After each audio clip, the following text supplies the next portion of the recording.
안녕하세요. 부자 아빠, 가난한 아빠, 부자 아빠, 부자 엄마가 되어야 되겠죠. 오늘은 33페이지 하도록 하겠습니다. 2025년 4월 7일 월요일입니다. 부자 아빠, 가난한 아빠 33페이지 낭독 시작하겠습니다. 제가 하고 우리 희진 성우님 하도록 하겠습니다. 교훈 첫 번째, 부자들은 돈을 위해 일하지 않는다. 가난한 자들과 중산층은 돈을 위해 일한다. 부자들은 돈이 그들을 위해 일하게 만든다. 아빠, 제게 부자가 되는 법 좀 말씀해 주실 수 있어요? 아버지는 석간신문을 내려놓았다. 왜 부자가 되고 싶은 거니? 왜냐하면 오늘 지미 엄마가 새로 산 캐딜럭을 몰고 왔는데 아이들과 함께 주말에 해변 별장에 간다고 했어요. 지미가 친구 3명을 데리고 갔는데 마이크와 나는 초대받지 못했어요. 우리가 가난한 아이들이라서 초대하지 않는 거래요. 정말 그랬어? 아버지는 믿지 못하겠다는 표정으로 물었다. 예, 그랬어요. 난 부자 화이팅. 34페이지. 화이팅! 아버지는 묵묵히 머리를 젓고는 콧잔등 위로 안경을 축혀 올렸다. 그러고는 다시 신문을 읽었다. 나는 선체로 아버지의 대답을 기다렸다. 때는 1956년이었고 나는 9살이었다. 운명의 장난이었는지 나는 부자들의 자녀가 다니는 공립학교에 다녔다. 우리가 살던 곳은 사탕수 농장을 중심으로 형성된 마을이었다. 그 대규모 농장의 관리인과 의사, 사업가, 은행가 같은 부류의 사람들은 이 6년제 초등학교에 아이들을 보냈다. 그 아이들은 졸업 후 대개 사립중고등학교로 진학했다. 우리 가족이 부자들이 주로 살고 있는 거리의 한쪽에 살고 있었기 때문에 내가 그 초등학교에 들어간 것이다. 우리가 그 거리의 건너편에 살았더라면 나는 나와 비슷한 처지의 아이들이 다니는 다른 학교에 들어갔을 것이다. 그 아이들과 나는 6학년을 마치면 공립중고등학교에 진학할 예정이었다. 그들과 나는 사립학교에 들어갈 수 없었다. 마침내 아버지는 신문을 내려놓았다. 아버지가 생각 중이라는 것을 알 수 있었다. 아들아, 아버지가 천천히 입을 열었다. 부자가 되고 싶으면 돈 버는 법을 배워야 한다. 어떻게 하면 돈을 벌 수 있는데요? 내가 물었다. 글쎄, 네가 잘 생각해 보려무다. 아버지는 그렇게 말하며 슬며시 미소를 지었다. 어린 나이였지만 그 말의 진정한 의미가 그렇게밖에 말해줄 게 없구나. 혹은 나는 답을 모르니 곤란한 질문 하지 마라. 라는 것임을 알 수 있었다. 부자 파이팅! 부자 화이팅. 부자 아빠, 가난한 아빠. 매일 아침 7시에 낭독합니다. 월요일부터 금요일까지. 35페이지입니다. 파트너를 만나다. 낭독 가능하신 분은 마이크만 열어주시면 됩니다. 다음날 아침, 나는 제일 친한 친구인 마이크에게 아버지가 한 말을 얘기했다. 내가 아는 한 이 학교에서 가난한 아이들은 마이크와 나였다. 마이크 역시 운명의 장난으로 이 학교에 들어왔다. 누군가가 그려놓은 학군 때문에 우리가 부자 아이들과 같은 학교에 다니게 된 것이다. 사실 우리는 그렇게 가난하지 않았지만 가난하다고 느낄 수밖에 없었다. 모든 아이들이 늘 새 야구 글러브와 새 자전거, 그 밖에 온갖 것들을 자랑했기 때문이다. 아버지와 어머니는 우리에게 의식주와 관련된 기본적인 것은 뒷받침해 주었다. 하지만 그것이 전부였다. 아버지는 이렇게 얘기하곤 했다. 갖고 싶은 게 있으면 내 스스로 일을 해서 얻도록 해라. 갖고 싶은 것은 많았지만 9살 난 아이가 할 수 있는 일은 많지 않았다. 그럼 우리가 뭘 해서 돈을 벌 수 있을까? 마이크가 물었다. 나도 잘 몰라. 하지만 너 나랑 파트너가 되지 않을래? 그렇게 해서 그 토요일 아침에 마이크는 내 최초의 사업 파트너가 되었다. 우리는 오전 내내 머리를 쥐어짜며 돈 벌 방법을 궁리했다. 우리 돈 벌 방법을 궁리하자고요, 파트너님들. 중간중간 우리는 그 잘난 애들이 지민의 해변 별장에서 얼마나 재미있게 놀고 있을지 상상해보기도 했다. 마음이 조금 쓰라렸지만 그 쓰라림은 약이 되었다. 그 때문에 계속해서 돈 버는 방법을 연구했기에 하는 말이다. 마침내 그날 오후 반짝이는 아이디어 하나가 떠올랐다. 부자 화이팅! 부자 화이팅! 마이크가 어떤 과학책에서 읽고 생각해낸 아이디어였다. 우리는 흥분에 들떠 악수를 나누었다. 이제 진정한 사업을 시작할 수 있게 된 것이다. 다음 몇 주 동안 마이크와 나는 동네를 돌아다니며 집집마다 문을 두드리곤 이웃 사람들에게 이렇게 부탁했다. 다 쓴 치약 튜브를 모아서 저희에게 주실 수 있나요? 대부분의 어린들은 의아한 표정을 지었지만 웃으면서 동의했다. 몇몇 어른들은 무엇 때문에 그러는지 물었다. 그러면 우리는 이렇게 대답했다. 말씀드릴 수가 없어요. 사업 기밀이거든요. 어머니가 당혹스러워하는 가운데 몇 주가 지나갔다. 우리는 어머니가 사용하는 세탁기 근처에 자재를 모아놓는 장소를 마련했다. 한때 케첩병들이 들어있던 갈색 마분지 상자 속에 다 쓴 치약 튜브들이 쌓이기 시작했다. 마침내 어머니가 단호하게 막아섰다. 이웃들의 더럽고 찌그러진 치약 튜브들이 쌓이는 모습에 심기가 불편해진 것이다. 너희들, 도대체 뭐 하는 거니? 어머니가 물었다. 사업 기밀이니 어쩌니 하는 소리 하지 말아라. 이 쓰레기들을 어떻게든 처리하지 않으면 전부 갖다 버릴 테니까. 마이크와 나는 두 손 모아 싹싹 빌었다. 곧 충분한 자재가 모일 거고, 그러면 바로 생산에 들어갈 거라고 설명했다. 이제 두세 집에서만 튜브가 나오면 준비 완료라고 덧붙였다.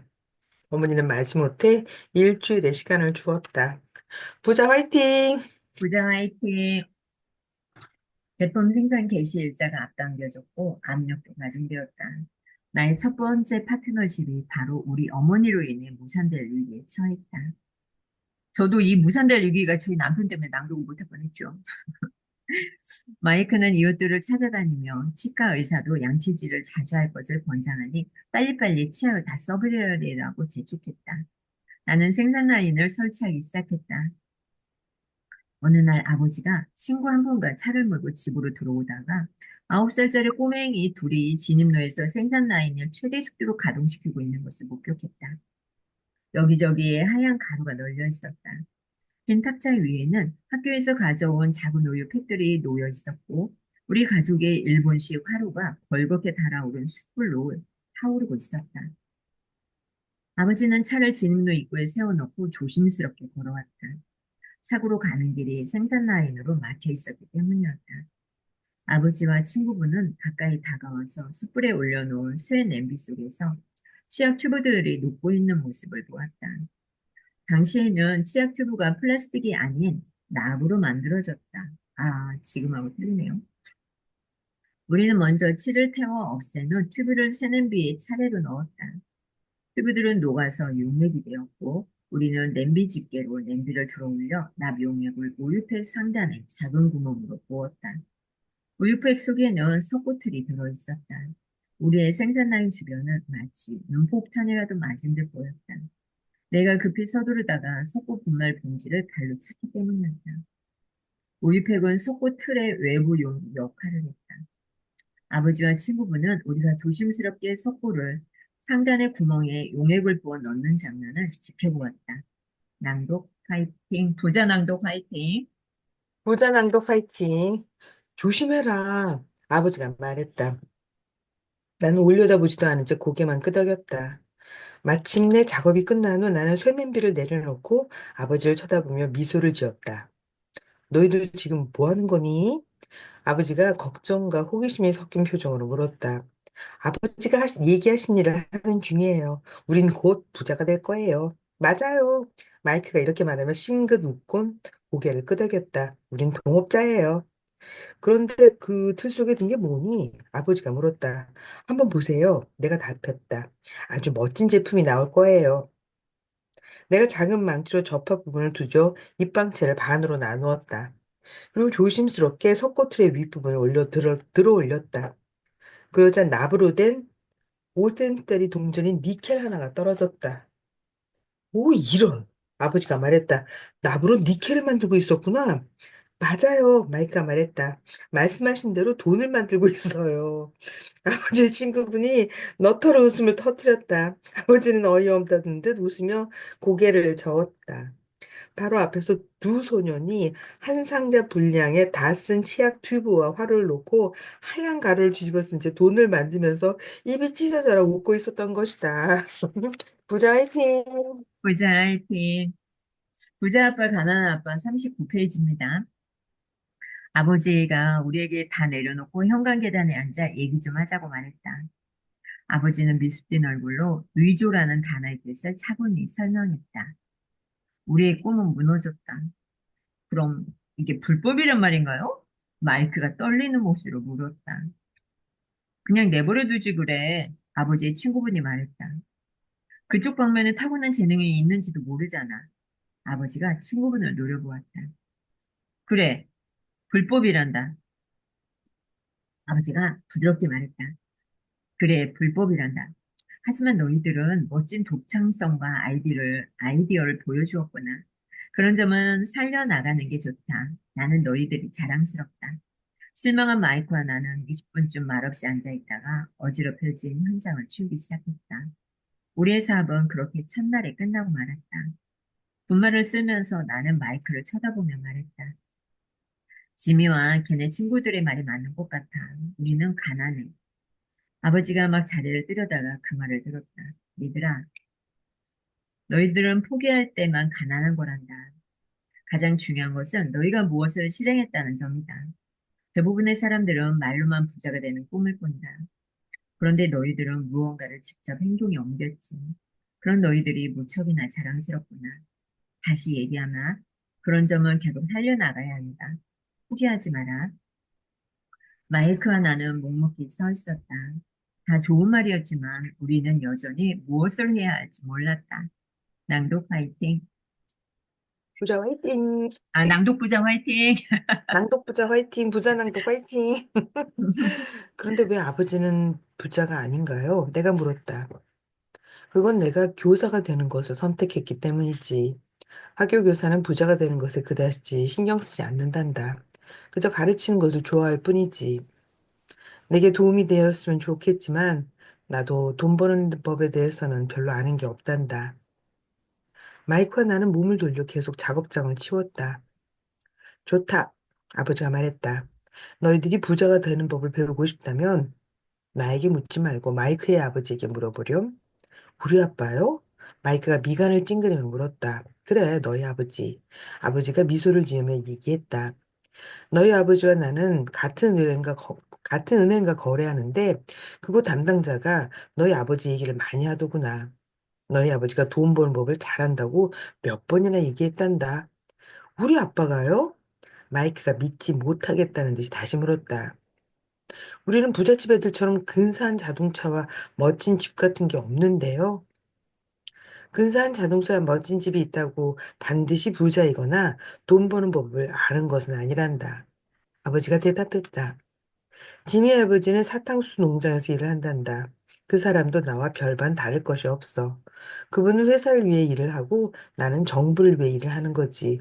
그 캐딜락도 회사에서 제공하는 거야. 하지만 그 회사는 지금 재정적으로 어려움에 처해 있고 그래서 지미 아버지는 곧 모든 걸 잃게 될지도 모른단다. 하지만 마이크의 아버지는 다르지. 네 아버지는 제국을 건설하고 있는 것 같더구나.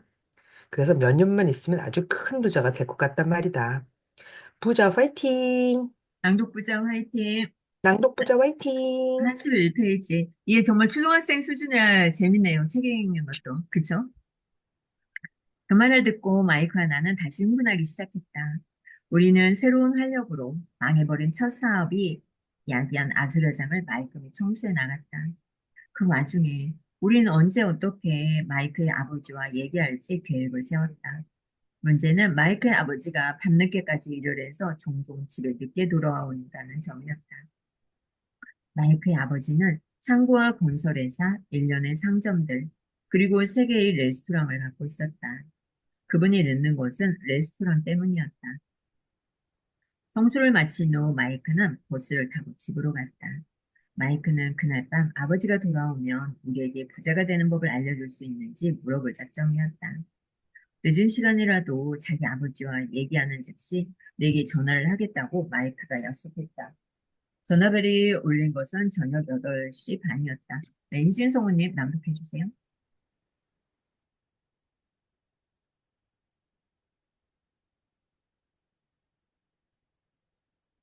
드디어 수업이 시작되다 마이크와 나는 그날 아침 8시에 마이크의 아버지를 만났다.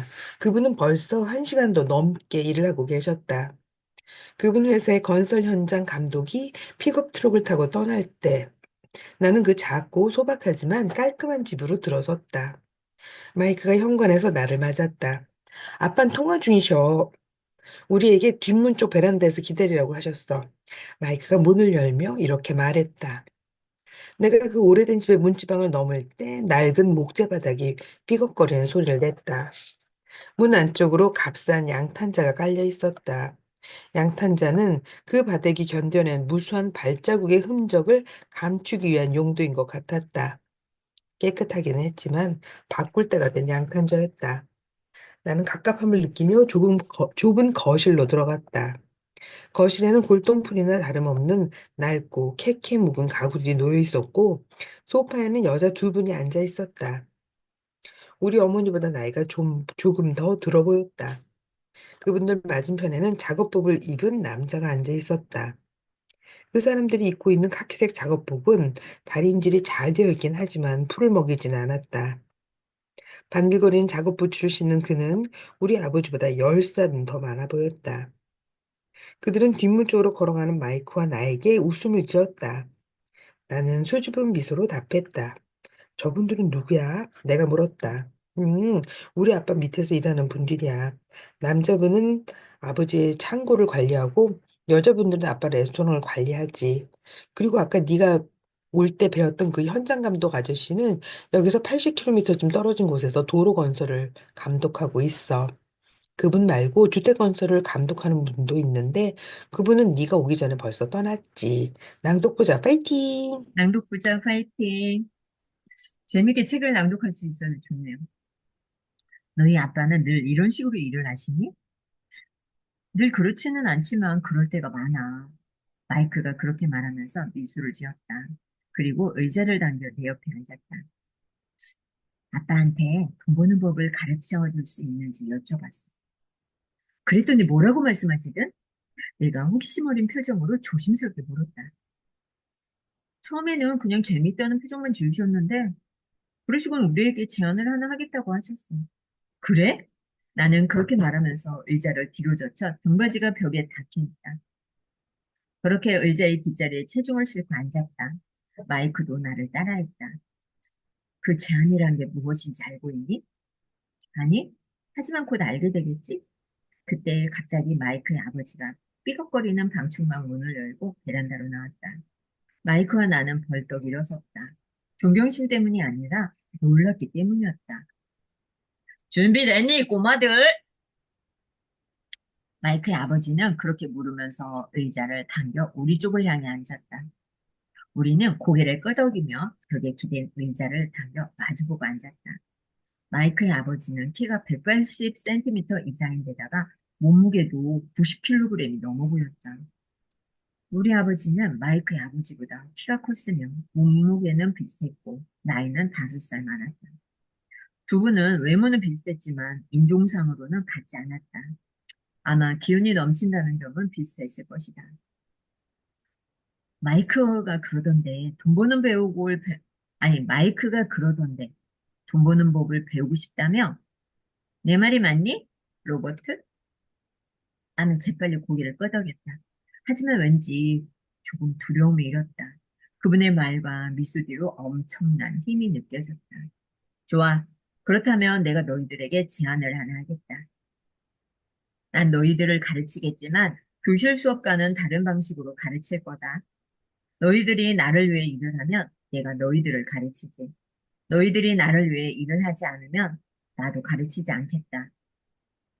너희들이 일을 해야 내가 더 빨리 가르칠 수 있고 너희들이 학교에서처럼 그냥 앉아서 듣기만 하면 내가 시간을 낭비하게 되기 때문이다. 이게 내 제안이다. 어때? 해볼 테냐? 말 테냐? 먼저 질문 하나 해도 될까요? 안 돼. 내 제안을 받아들일지 말지부터 결정해라.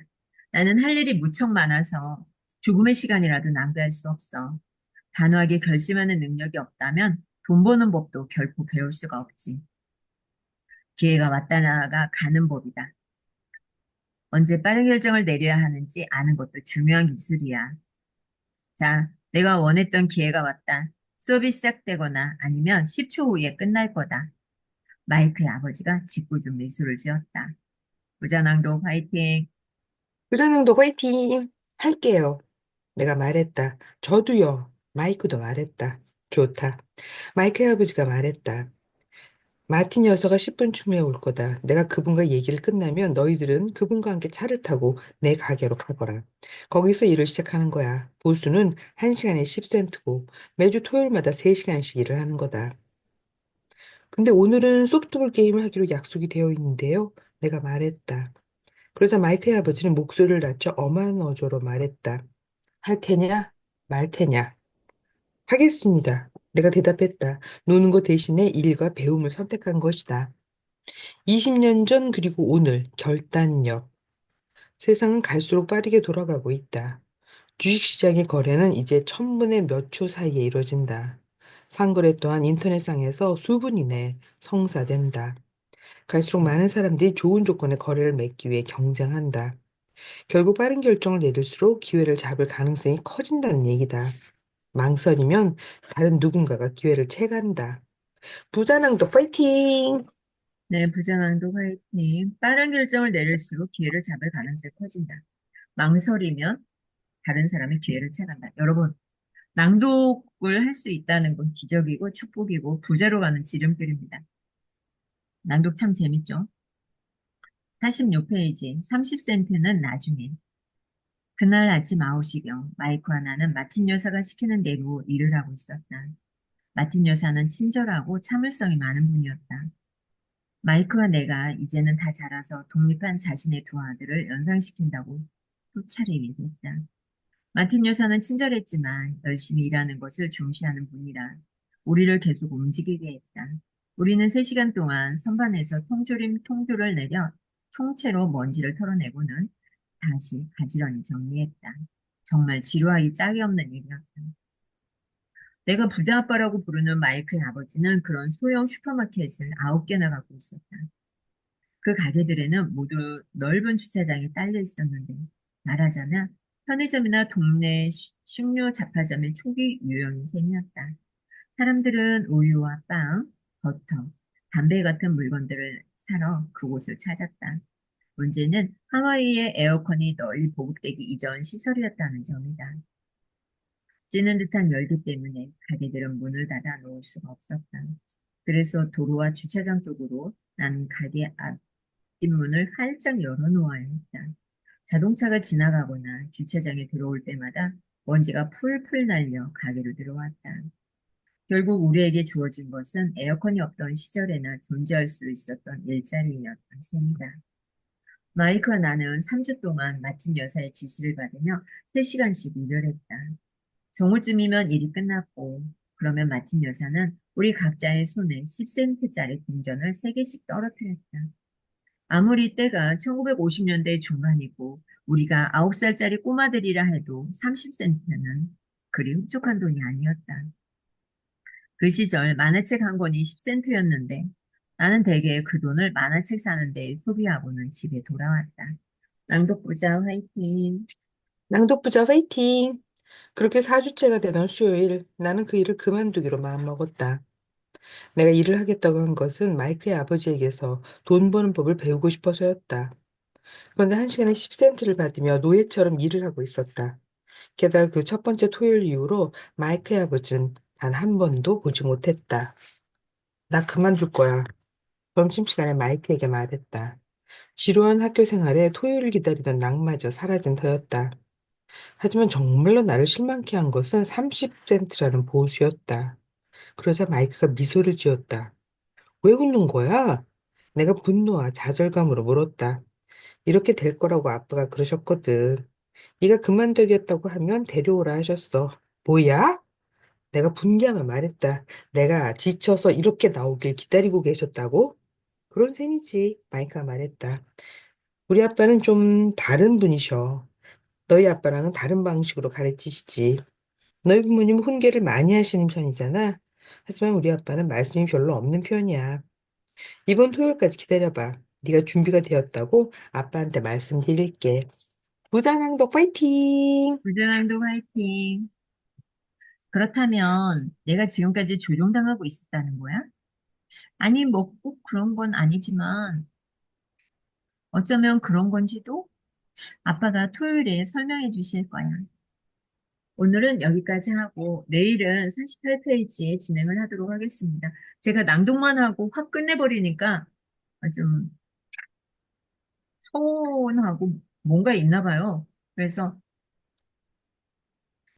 마지막 이제 중요 멘트를 한번 하고 끝내도록 하겠습니다.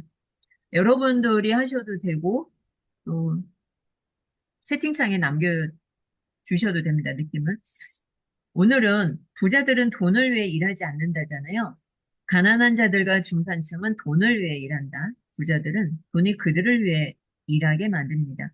여러분들은 부자입니까? 아니면 가난한 자입니까? 사진 한번 찍는 동안에 네, 생각을 해보시고 나눠주시면 좋겠습니다.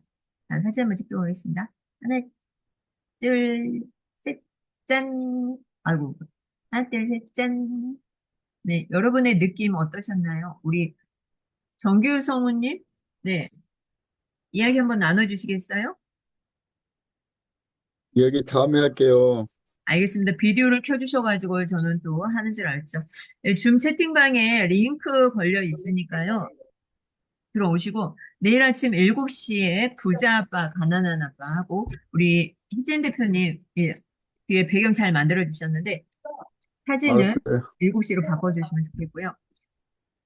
6시 20분에는 무엇을 낭독할 거냐면 부자는 왜 더 부자가 되는가 6시 20분, 30분 하고 7시에는 부자 아빠 가난한 아빠.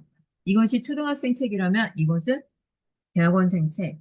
좀 읽을 때 재미가 틀려집니다. 완전히 들어보시면 됩니다.